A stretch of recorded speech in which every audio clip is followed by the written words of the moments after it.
चलिए, फिजिक्स के पहला चैप्टर का अति लघु उत्तरीय।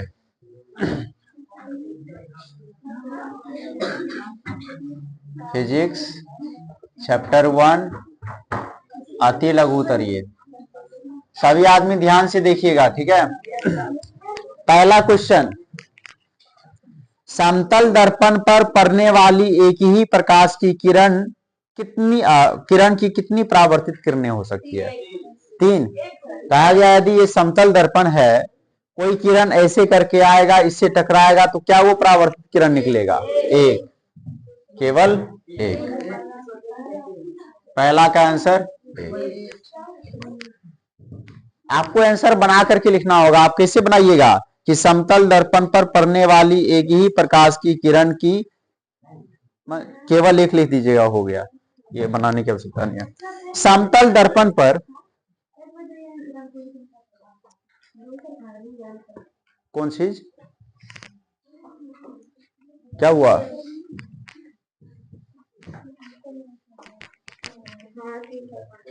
क्या हुआ? ओहो, ये पुराना किताब है, उल्टा पुल्टा है इसमें। सुनिए,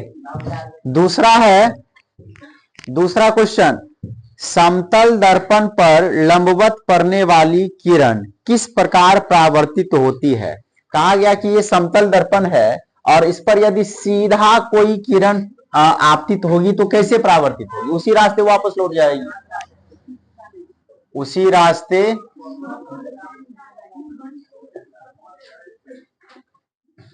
वापस लौट जाएगी।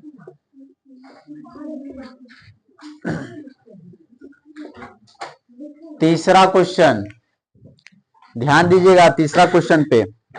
समतल दर्पण पर अभिलंब आपतन के लिए परावर्तन कोण का मान कितना होता है? जब अभिलंब आपतन होगा तो आप ही बताइए कि आपतन कोण और परावर्तन कोण का मान कितना हो जाएगा? 0 डिग्री होगा, ठीक है। तो परावर्तन कोण का मान पूछा है 0 डिग्री। चौथा, प्रकाश के परावर्तन के कितने नियम हैं? 2 नियम।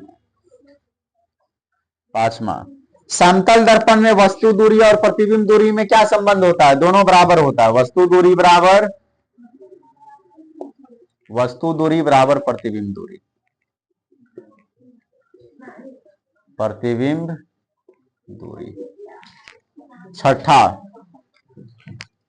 गोलीय दर्पण कितने प्रकार के होते हैं, उनके नाम लिखे। बताइए गोलीय दर्पण कितने प्रकार का, कौन कौन सा? तो बताइए, आपको आता है ना बिना याद किए। गोलीय दर्पण 2 प्रकार का होता है, लिख देंगे। गोलीय दर्पण 2 प्रकार का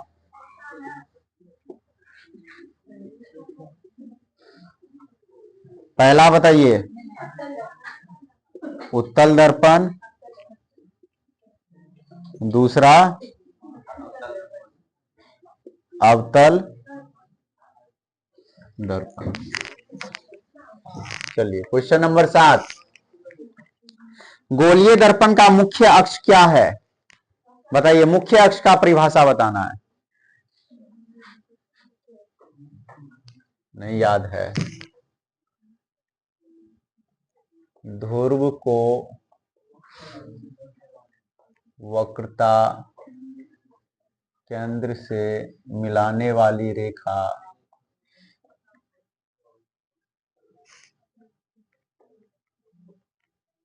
मुख्य अक्ष या प्रधान अक्ष कहलाती है।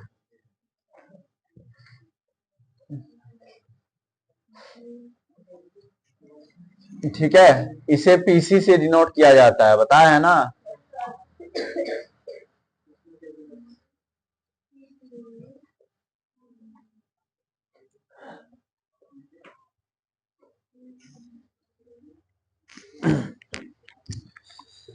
अवतल दर्पण के फोकस की परिभाषा दें, बताइए। अवतल दर्पण में मुख्य अक्ष के समांतर आती प्रकाश की किरणें दर्पण से परावर्तन, ऐसे ही ना लिखेंगे। अवतल दर्पण में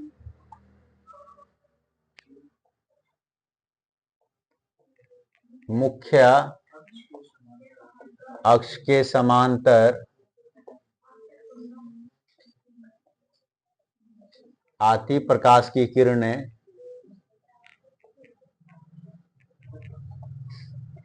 दर्पण से परावर्तन के बाद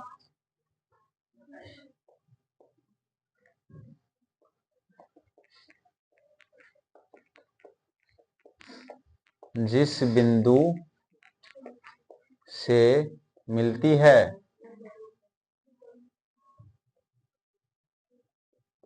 उसे फोकस कहते हैं। अवतल दर्पण का फोकस, उसे फोकस कहते हैं। क्वेश्चन नंबर 9 लिखने रहा है, वो लिख रहा है। पागल आदमी सब कहीं का, तुम्हारे हिसाब पर लेगा वो। हाँ, तो तू अपना काहे नहीं लिख रहा है?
क्वेश्चन नंबर 9 है, गोलीय दर्पण की फोकस दूरी और उसकी वक्रता त्रिज्या में क्या संबंध है? बताइए। F बराबर R/2।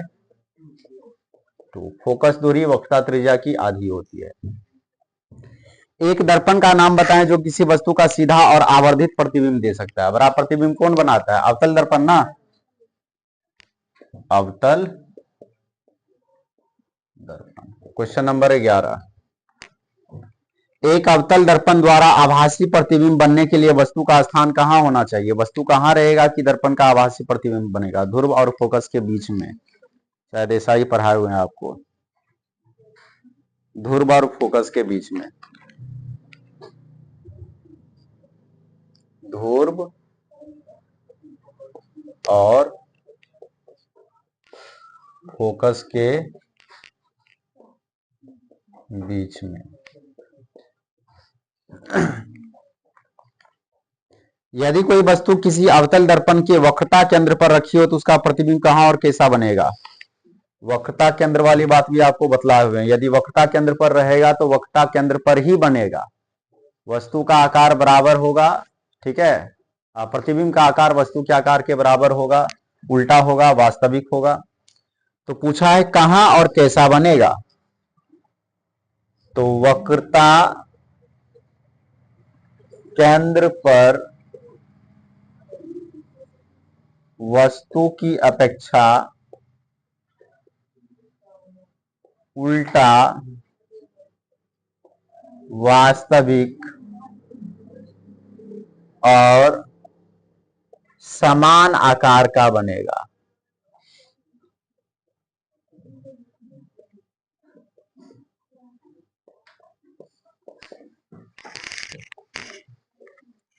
क्वेश्चन नंबर 13,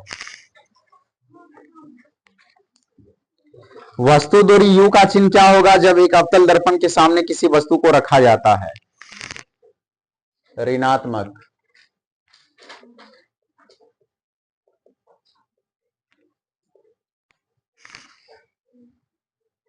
दस सेंटीमीटर फोकस दूरी, तो F का मान दे दिया 10 सेंटीमीटर।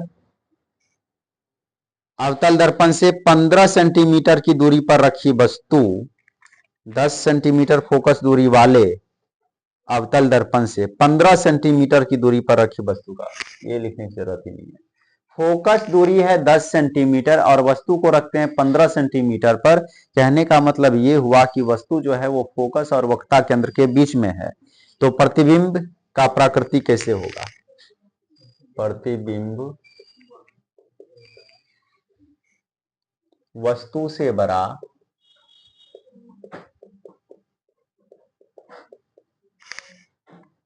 वास्तविक और वस्तु से बड़ा वास्तविक और वस्तु की अपेक्षा उल्टा बनेगा।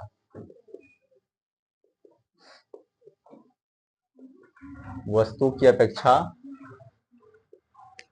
उल्टा बनेगा। क्वेश्चन नंबर 15, अवतल दर्पण से किस दूरी पर एक वस्तु को रखा जाए जिससे कि प्रतिबिंब का आकार वस्तु के आकार के बराबर हो? वक्रता केंद्र पर।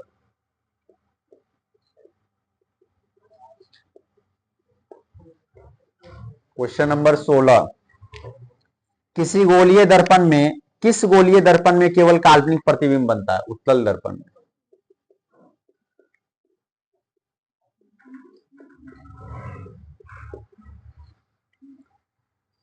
क्या एक उत्तल दर्पण किसी वस्तु का वास्तविक प्रतिबिंब बना सकता है?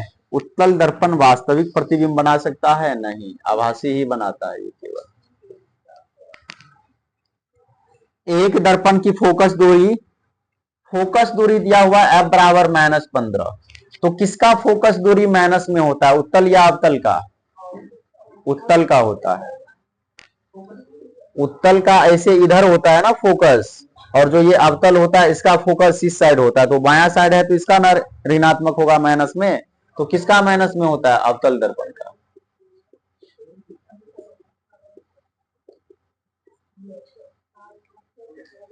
गोलीय दर्पण की आवर्धन की परिभाषा दें। प्रतिबिंब की ऊंचाई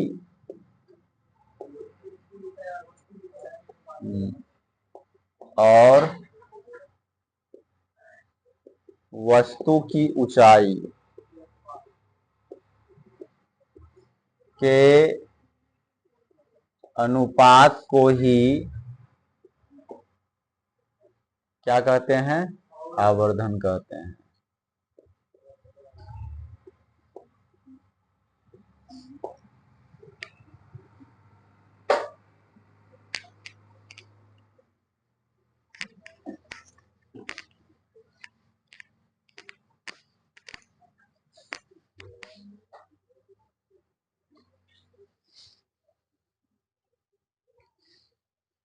क्वेश्चन नंबर 20 है, आवर्धन m का ऋणात्मक मान क्या बताता है?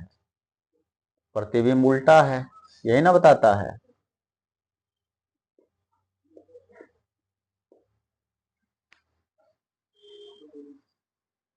गोलीय दर्पण की वक्रता त्रिज्या 20 है तो फोकस दूरी उसका आधा हो जाएगा, 10।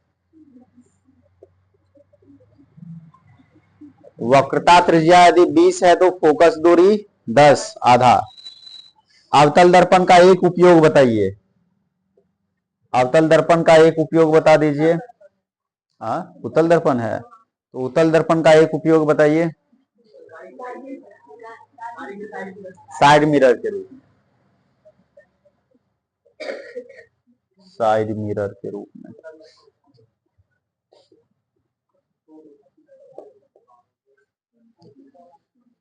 सत्ताईस क्वेश्चन है, अभी भी 5 क्वेश्चन है, जल्दी कीजिए।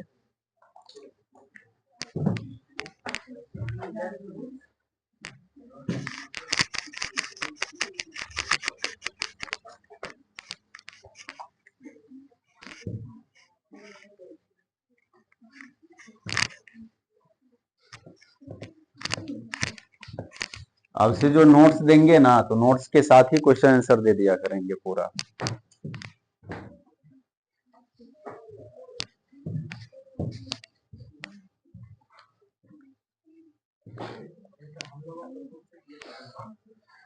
अभी तक सारा बैच का स्टूडेंट खुद से ही किया है और वही ज्यादा बेटर रहता है, लेकिन धीरे धीरे स्टूडेंट सब महाआलसी आता है। अभी देख रहे थे ना, उसको दिया लिखने के लिए। ऐसा ऐसा चौपट स्टूडेंट सब आता है तो इसलिए अब क्वेश्चन आंसर जो है देना पड़ेगा।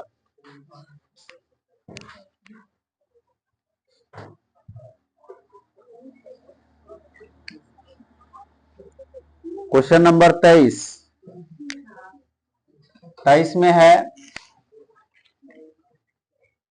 उस उत्तल दर्पण की फोकस दूरी ज्ञात करें जिसकी वक्रता त्रिज्या 32 है। बताइए, यदि वक्रता त्रिज्या 32 है तो फोकस दूरी कितना होगा? आधा होगा, 16 प्लस 16 की माइनस 16। उत्तल दर्पण है तो उत्तल दर्पण का हमेशा प्लस होता है, ठीक है। काल्पनिक प्रतिबिंब क्या होता है बताइए, किसी को परिभाषा याद है? काल्पनिक प्रतिबिंब क्या होता है? किसी बिंदु स्रोत से, हाँ,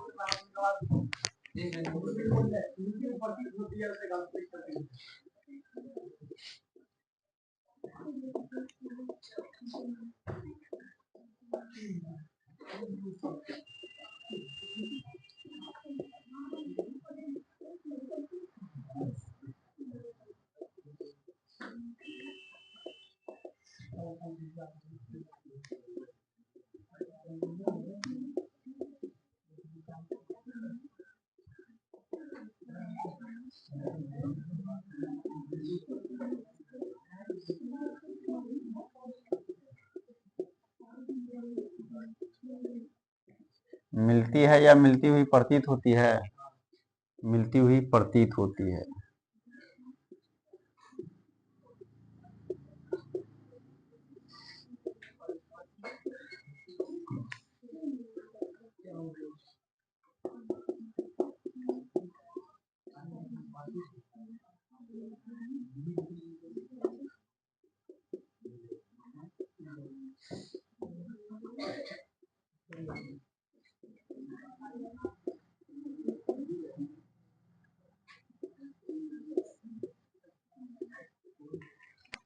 किसी बिंदु स्रोत से आती हुई प्रकाश की किरणें दर्पण से परावर्तन के बाद जिस बिंदु पर मिलती हुई प्रतीत होती है उसे उस बिंदु स्रोत का काल्पनिक प्रतिबिंब कहते हैं। समतल दर्पण में आवर्धन m बराबर +1 का क्या अर्थ है? m का धनात्मक मान क्या बताता है? कि प्रतिबिंब सीधा है, वस्तु की अपेक्षा सीधा है।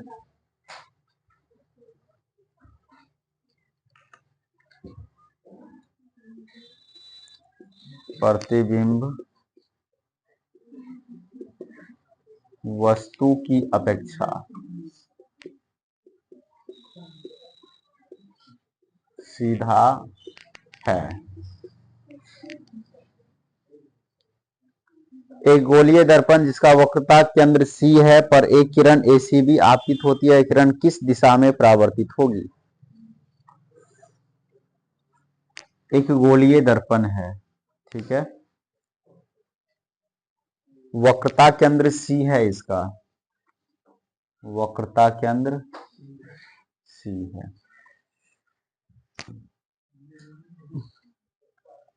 एक किरण ACB आपतित हो रही है ऐसे, तो कहा गया कि ये किस दिशा में जाएगी परावर्तन के बाद? उसी दिशा में वापस लौट जाएगी। ऐसे वो तीर लगा देंगे, बस हो गया। 27 अवतल दर्पण का दूगो उपयोग बताइए, लिख दीजिएगा। हाँ, और हाँ, तो लिख दीजिएगा। 4 गो उपयोग है, कोई भी 2 गो उपयोग लिखिए। दाढ़ी बनाने में, वाहनों के हेडलाइट में, ठीक है, नाक कान गला देखने में, और सर्च लाइट के रूप में, सौर भट्ठी में। 2 ही उपयोग लिखना है, ठीक है, कोई 2 गो लिख दीजिए। तो अति लघुत्तरीय हुआ खत्म। अब लघुत्तरीय आपको खुद से ही बना करके लाना है, क्योंकि सबका परिभाषा आपको लिखाए हुए हैं। इसमें जो भी पूछा है ना, उसका परिभाषा आपको हम लिखाए हुए हैं नोट्स में।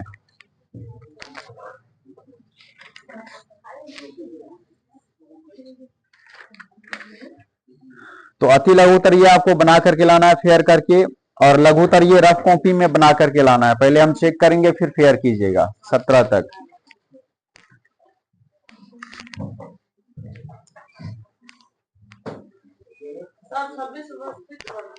हाँ हाँ, 26 में केवल चित्र बनाना है। 27 का लिखिए, 27 का लिखिए। हाँ